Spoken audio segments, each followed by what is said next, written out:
प्रश्नावली 1.3 का पहला प्रश्न, हमें सिद्ध करना है कि √5 जो है वो एक अपरिमेय संख्या है।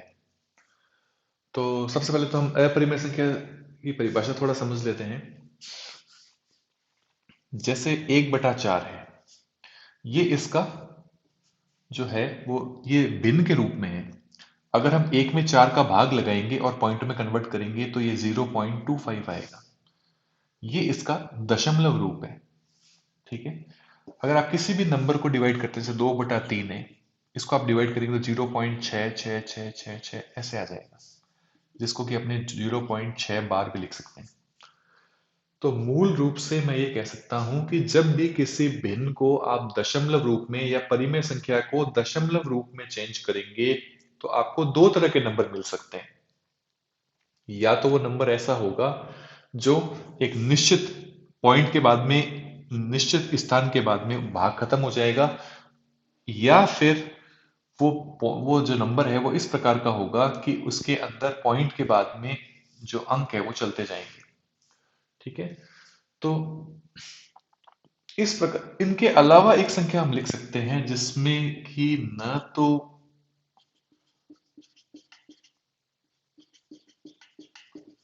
ये खत्म हो रहा है और न ही जो है वो इसके अंदर कोई ब्लॉक है वो रिपीट हो रहा है। यानी कि कोई संख्या का ऐसा कुछ नहीं है जिसको मैं बार के रूप में लिख सकूं। मैंने यहाँ 0.6 बार लिखा था क्योंकि पॉइंट के बाद में 6 रिपीट हो रहा है। तो जो चीज रिपीट हो रही है उसको हम बार बार ना लिखने की जगह 0.6 लिख के ऊपर ही लाइन खींच देते हैं। इसका मतलब 0.6 बहुत सारी बार लिखा हुआ है। पर इसमें ऐसा कोई ब्लॉक नहीं हो सकता। 0.12 बार अगर मैं लिखूं तो इसका मतलब तो ये होता है, जो कि इससे भिन्न है। तो इसका मतलब इस नंबर को अगर आप ध्यान से देखें तो इस नंबर की दो प्रकार की विशेषता है कि न तो ये पॉइंट के बाद में किसी निश्चित स्थान पर जाके ये खत्म हो रहा है, और न ही ये इसमें कोई ऐसा ब्लॉक है जो बार बार अपने आप को रिपीट कर रहा है। तो इस प्रकार की संख्याओं को हम क्या कहते हैं? अपरिमेय संख्या। 0.25 है और ये जो संख्या है इसको वापस आप भिन्न रूप में बदल सकते हो, लेकिन इसको आप किसी भी संख्या भिन्न के रूप में बदल नहीं सकते। ऐसी संख्या को हम क्या कहते हैं? अपरिमेय संख्या। तो अब बात आती है कि आपको √5 को, जो पहला प्रश्न है उसमें यह दिया हुआ है कि √5 को एक अपरिमेय संख्या अपने को सिद्ध करना है। तो इसको हम कैसे अपरिमेय संख्या सिद्ध कर सकते हैं? तो देखिए, हम ऐसा मानते हैं कि ये जो प्रश्न दिया हुआ है इसको कॉन्ट्राडिक्शन मेथड बोलते हैं। हम एक मानते हैं कि भाई माना कि √5 जो है वो कैसी संख्या है? एक परिमेय संख्या है।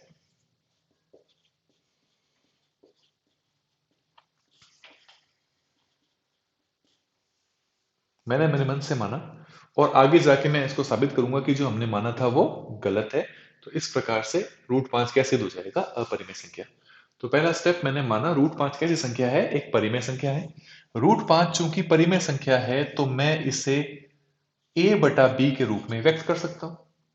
क्योंकि परिमेय संख्या है तो इसको भिन्न रूप में चेंज किया जा सकता है a/b के रूप में, जहां a और b दोनों सह अभाज्य संख्या है।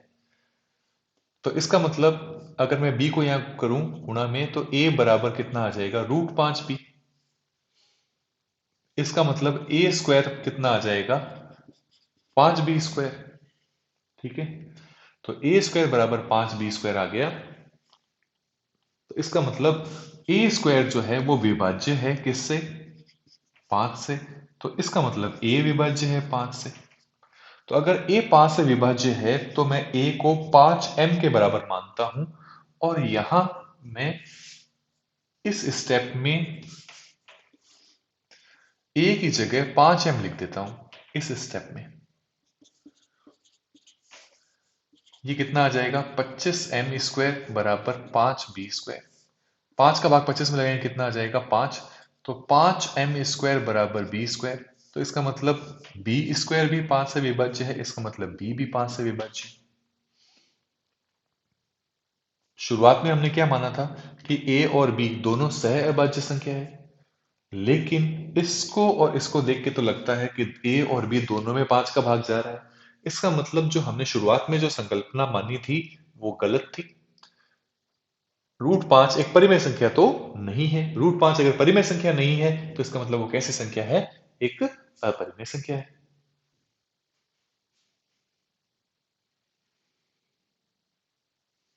हमें सिद्ध करना है 3 प्लस 2 √5 एक अपरिमेय संख्या है, ऐसा हमें सिद्ध करना है। तो ऐसा सिद्ध करने से पहले मैं आपको एक नियम बताना चाहता हूं। इंग्लिश में इसको बोलते हैं एसोसिएटिव प्रॉपर्टी, जिसको हम साचर्य का नियम भी बोलते हैं। साचर्य का नियम क्या कहता है कि अगर एक परिमेय संख्या है, उसको दूसरी परिमेय संख्या के साथ चाहे तो आप जोड़ लें, चाहे आप इन्हें घटा लें, चाहे आप दो परिमेय संख्याओं की गुणा कर लें, और चाहे आप एक परिमेय संख्या में दूसरी परिमेय संख्या का भाग लगा लें, चारों ही अवस्था में आपको जो परिणाम में मिलेगा वो क्या मिलेगा? परिमेय संख्या ही मिलेगी। ये कौन सा नियम है? ये साचर्य का नियम है। ये आपको याद रखना है।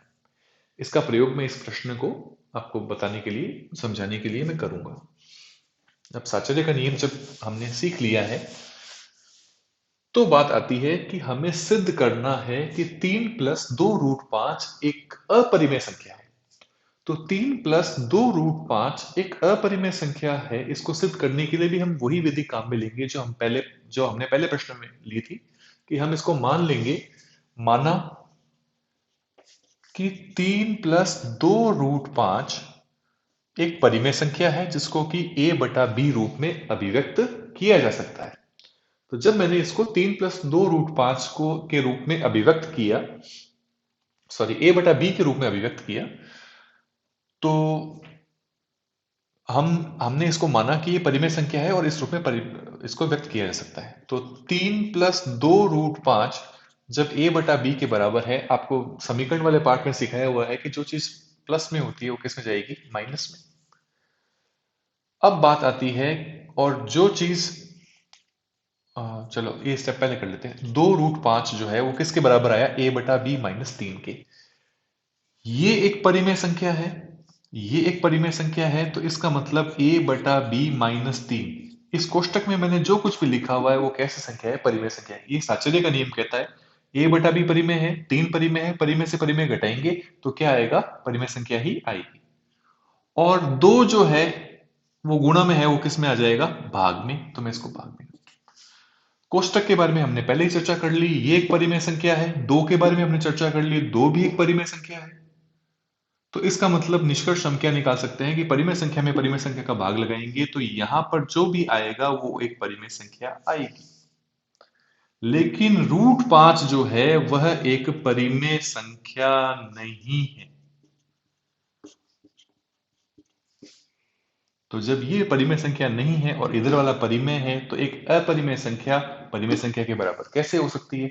इसका मतलब शुरुआत में जो हमने माना था वो हमने गलत माना था। 3 प्लस 2 √5 जो है वो परिमेय संख्या नहीं हो सकती है। अगर ये परिमेय संख्या नहीं है, इसका मतलब एक ऐसी संख्या है, अपरिमेय संख्या।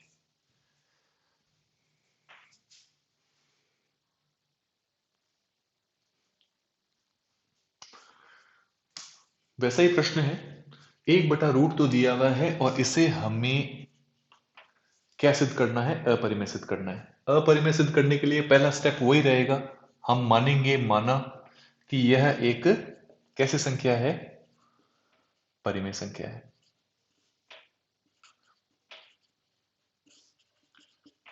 जब हमने इसको परिमेय मान लिया है, तो इसको मैं क्या लिख सकता हूं? a/b। अब मैं वज्र गुणा करता हूं, तो b यहां आ जाएगा, b बराबर √2a। a जो कि गुणा में है वो किस में आ जाएगा? भाग में। अब आप इस चीज को ध्यान से देखिए, a/b को जब हमने परिमेय मान रखा है तो b/a भी कैसे संख्या है? परिमेय संख्या है। जबकि √2 कैसी संख्या है? अपरिमेय संख्या है।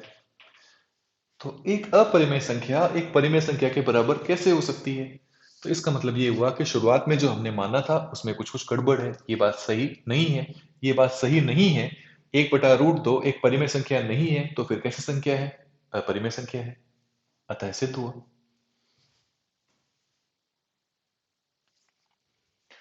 तीसरे प्रश्न का दूसरा भाग, हमें सिद्ध करना है कि 7 √5 जो है वो भी एक कैसी संख्या है? अपरिमेय संख्या। इसको अपरिमेय संख्या करने की सिद्ध करने के लिए मैंने इसको सबसे पहले क्या माना है, एक परिमेय संख्या माना है। तो चूंकि मैं ही इस कथन कह रहा हूं कि 7√5 एक परिमेय संख्या है, अतः मैं कह सकता हूं कि 7√5 जो है वो a बटा b के बराबर होगा, जहां a बटा b जो है वो एक परिमेय संख्या है। आपको समीकरण वाले पार्ट में आपने पढ़ रखा है कि जो चीज गुणा में होती है वो कहाँ आती है, भाग में। तो ये चीज कहाँ आ जाएगी, a बटा b पहले से परिमेय था, 7 भी परिमेय संख्या है। साहचर्य का नियम क्या कहता है कि जो एक परिमेय संख्या है उसमें अगर दूसरी परिमेय संख्या का भाग लगाएंगे तो जो आएगा वो क्या आएगा, एक परिमेय संख्या ही आएगी। जबकि √5 कैसी संख्या है, अपरिमेय संख्या है। तो अब प्रश्न ये उठता है कि एक अपरिमेय संख्या एक परिमेय संख्या के बराबर कैसे हो सकती है, जबकि जब एक अपरिमेय संख्या और परिमेय संख्या आपस में बराबर आ रही है, जबकि ऐसा संभव नहीं है। इसका मतलब हमने जो माना है वो गलत है। हमने क्या माना है, 7√5 एक परिमेय संख्या है, ये कथन गलत है। तो अगर ये कथन गलत है तो सही कथन क्या है, 7√5 कैसी संख्या है, एक परिमेय संख्या है। तीसरे प्रश्न का तीसरा भाग, 6 प्लस √2 दिया हुआ है और हमें इसे क्या सिद्ध करना है, 6 प्लस √2 को हमें एक अपरिमेय संख्या सिद्ध करना है। और जो हमें सिद्ध करना है उसके ठीक विपरीत, उसके ठीक उल्टी दिशा में मैंने एक बात मान ली है।